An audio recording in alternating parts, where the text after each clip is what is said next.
Hey North, welcome back to the newsroom after our long break. Now, to start off with this episode, we have Cole Privet with an interview on our greenhouse scene in our cafeteria courtyard. All right, North, and now we're out here in the greenhouse with a few ladies and Keegan, and we're just going to be doing an interview out here, and hopefully we can learn a little bit about the greenhouse. So, tell us, how did this get started out here? Well, Mr. Carroll, he told us that we're going to start doing the greenhouse to raise money for the academic team. And so we came out here, and first thing we did was start filling soil packs with soil. We laid them out, and then he got us tomato seeds, and we started planting, and it's just a lot of teamwork. Oh, yeah? Okay. Well, that sounds like a good time. So, what are your goals out here? To earn money for the academic team and sell the tomatoes that we plant. Okay. So you're planting tomatoes. So, were you going to be selling them, presumably? So, when does that start? About May, once we get them all planted and to a certain point. All right, cool. All right, North. Well, it's been fun being out here in the greenhouse, and we're about to wrap it up and send it back to the newsroom right now. So is there anything else you guys would like to say? Well, after we get done planting these different types of tomatoes, so far we have 14, we're going to plant some watermelons and flowers and sell them. All right, well, that sounds like good times. So if you need plants or something, and you can come back here in May, you know where to get them. So I've been Cole Privet, and we're out here with Elizabeth, Peyton, Sheridan, and Keegan, and we're going to send it back to you now. Stay classy, North Middle School. Thanks, Cole, for that interview. Now, we go with Jordan Smith and his interview with Mr. Mohan on the newly formed History Club. This is Jordan Smith here with the North News team interviewing Mr. Mohan about the 7th grade History Club. So, Mr. Mohan, what exactly do you get to do in the club? Well, in history class, usually we are limited on the amount of stuff that we can cover, the content stuff we can cover. So with History Club, what we're going to do is explore some stuff that we usually don't get to do in class, and the people in the club get to research that. Who is welcome to join the History Club? Well, for right now, for this year, it's just open to people that are in my class in 7th grade. When do you meet? We meet every Thursday during RTI period. What projects have you done in the past? Well, a couple weeks ago, we did one for President's Day where we made a life-size Abraham Lincoln, and that's all for right now. Are you working on any current projects right now? Yes, last couple of weeks, we actually started doing one that hopefully we'll have finished around spring break, and we're doing Henderson and Kentucky history. Thank you for your time. Thank you. Thanks, Jordan, for that interview.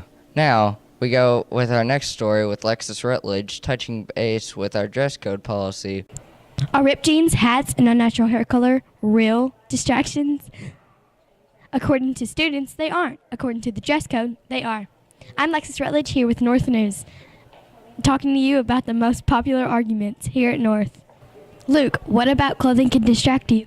Well, if there was like sparkles or like really glittery clothing or something, it could like distract me from my schoolwork, because like Whitney's headband, for example, that's just distracting, and I don't know, it just gets me off task. What about you, Whitney? Like if somebody's clothing is baggy or it doesn't fit them right, I mean, it just looks awkward and doesn't go well with them. How would you act if one of your classmates wore a baseball hat, unnatural hair color, or ripped jeans to school, Luke? I don't think it would be that weird, but it would be a little bit of a distraction, but not really. What about you, Whitney? The only thing that would distract me would be the hair. Do you think ripped jeans, hats, and unnatural hair color should be banned from school, Luke?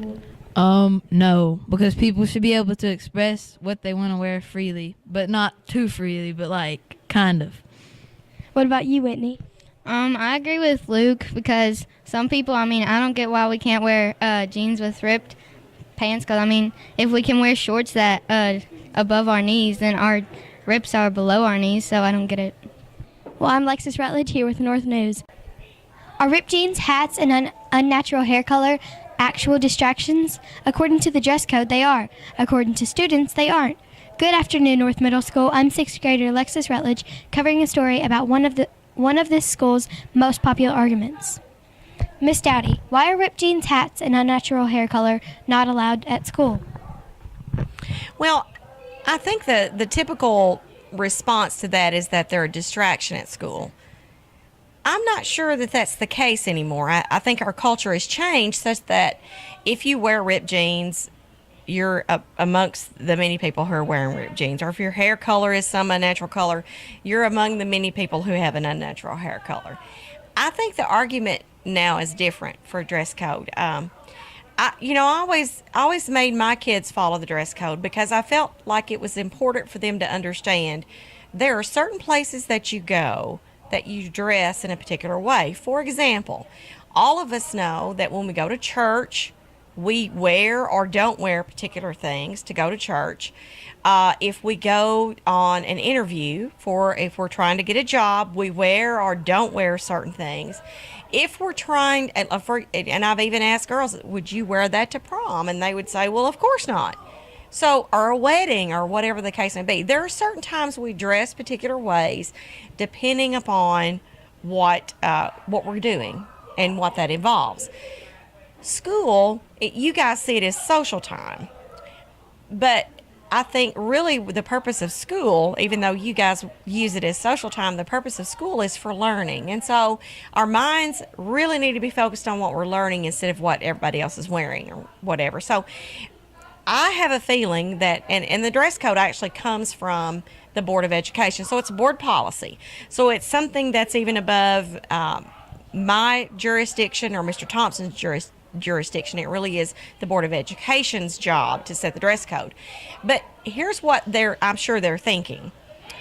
They're wanting to make sure that all students understand or look a particular way because most of those folks are business people, so they're hiring people on a regular basis. And so there are many of them that wouldn't hire someone if they came into a job interview with colored hair or ripped jeans or whatever. So, and I think that's where that comes from. Well, thank you. I interviewed 4 students and got their opinion about it, and they said that they also thought that would be a distraction. What's your personal opinion about ripped jeans, hats, and unnatural hair color? It depends on the extent of the ripped jeans. I mean, I've seen kids with holes in their jeans, and that it would not be anything that I would necessarily notice. Hats, maybe. If a person like me who was sitting beside or behind someone wearing a hat, that would probably be a distraction to me because I wouldn't be able to see. If they were sitting behind me or beside me, I probably wouldn't notice that. Their hair color may or may not be. I think sometimes it depends on your frame of mind. If you see ripped jeans on people on a regular basis, I don't know that it's necessarily a distraction. I don't know that you necessarily pay attention to that. I think the difference is, I think the larger issue is, how should we really dress when we come to school? Is there a difference in the way we should dress when we come to school and the way we dress on the weekends when we're hanging out with our friends? I think the answer to that is probably yes. School has a different purpose than just hanging out with our friends on the weekend. So maybe it's not the whole distraction issue. Maybe it's the issue of what's appropriate for school versus what's appropriate just hanging out with friends. Thank you. Could you see a change in the dress code at any time in the future due to the opinions of students? Well, I don't want to give away my age, but Miss Downey's been around for a long, long time. I went to school in first grade. I do remember this. Girls had to wear dresses. We were not allowed to wear pants. Then the dress code changed, and by second grade year, girls could wear slacks. We could wear no jeans, but we could wear slacks. By the time I got into middle school, your age, then we could wear blue jeans. And we could always wear skirts. Now, the funny thing about the whole skirt issue is that there was no restriction on the length of skirts. So skirts could be really, really, really short, inappropriately short. And that was okay with school. Now, the difference was this. The dress code of mamas and daddies at home was much stricter than it was at school. I remember seeing girls get on the school bus and roll up their skirt to make it shorter. And then when they got home, before they got off the bus, and Mama saw them, they rolled their skirt back down in order to fit Mama's dress code. So because I've seen the dress code change in my own, of different school systems, change so much in my life, I think it's possible that dress code here at Henderson County schools would change as well. I don't know that, but as our culture changes and as our idea of what is appropriate in different situations changes, I think we'll see changes in the dress code. I don't know when that will be.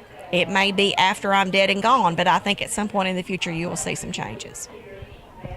Well, thank you, Miss Dowdy, for your time. I'm Lexus Rutledge with North News. Remember, kids, stay cool and in school.